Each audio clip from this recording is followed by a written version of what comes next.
Hi guys! In this video, I'm going to show you how to share Spotify song to Instagram story using your phone. So if you want to know how to share Spotify song to Instagram story, keep watching this video and let's get started. First, open your Spotify, tap any song, example this one, tap the three dots on the upper right corner.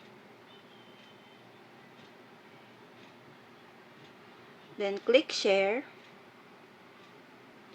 Then tap the Instagram stories.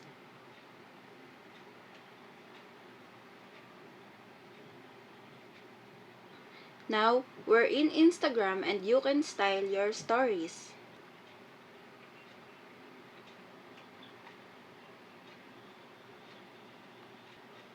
Then click the check button. Then tap send to and tap share.